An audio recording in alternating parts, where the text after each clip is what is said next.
What's going on, fellas? Hopefully you can hear a noticeable improvement in the quality of my microphone.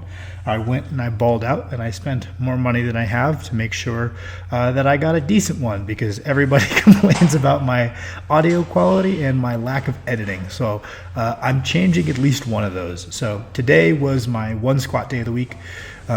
Me and Mr. Coach Butler have concluded that probably doing one leg day per week is wise. My quads, as far as the musculature, could certainly recover from 2 dedicated leg training sessions, but my knees, as you know, your joints tend to be avascular areas, recover a little bit slower than something vascular like a muscle. So it has been more beneficial for me to condense my same amount of leg volumes into a singular session. So the working volume for the week remains roughly the same, but I have a full 7 days for my joints to recover. And this has worked a lot better. As I've gotten stronger and stronger, I never really predicted just how low my actual squatting volume would go. You always see some extreme cases like Dan Bell, Eric Lillibridge, most strongmen who are doing literally one difficult set every other week. I do not believe I am moving the absolute tonnages for this to be appropriate, but I have found that doing one challenging set of squats a week and then following that with bodybuilding work to be an effective approach for me at the moment, at my current level of strength. I didn't expect to hit this low of a volume already, but that appears to be where we're at. And when I do that general loading approach, things go pretty well. I talked to Coach Butler a little bit, and we kind of discussed the fact that he's like, okay, well, what do you feel like you need in the bodybuilding half of the workout? And I said, honestly, pretty simple. I feel doing a little bit of calf work like you saw at the beginning to keep my ankles healthy is quite helpful.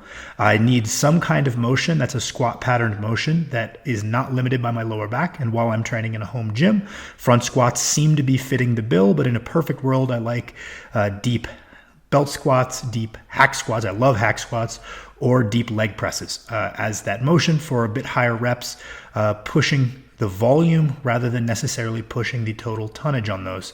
And then I like to include some sort of knee flexion. So in a home gym setting, that's going to be a glute ham raise and ab work. Those are kind of the necessities, and that is what I did today to kind of condense my training. I filmed a video during this session where I talked about avoiding the kitchen sink approach, which is just throwing everything you might think might work at something and really distilling down what is necessary so you can bring more recovery, focus, and intensity to those things that matter most.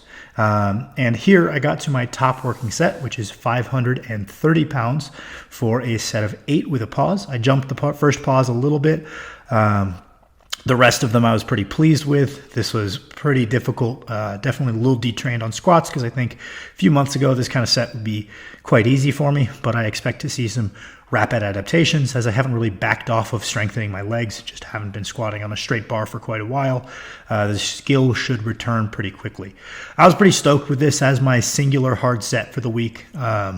Definitely not too much to complain about. Took a while to warm up just because I may or may not have a cold right now.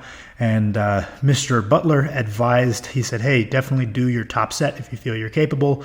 That one work set for the week, the most important thing. And then potentially throttle your accessory work, which is exactly what I did if I was feeling sick. So that top set took it out of me just a little bit more than I expected. I mean, I expected to be pretty fatigued, but I hit 3 sets of 12 on front squats with these light weights. I think I did 1 set at 225, 1 set at 245, 1 set at 275, just to stimulate some blood flow to the quads. Always makes my knees feel better. Hit some hanging leg raises as my ab work for the day. I swear by doing these off the straps, it feels quite good to me. And then towards the end of the session, as I told myself I would do, I did some purely technique-focused work on my sumo deadlift with a quick pause off the floor. I did 8 sets of 1 or 2 reps, just depending on what I felt like doing, just to get that motor pattern ingrained because I haven't pulled sumo in so long. Feeling good, making some good technical changes already. And then ended the day with 4 sets of glute ham raises.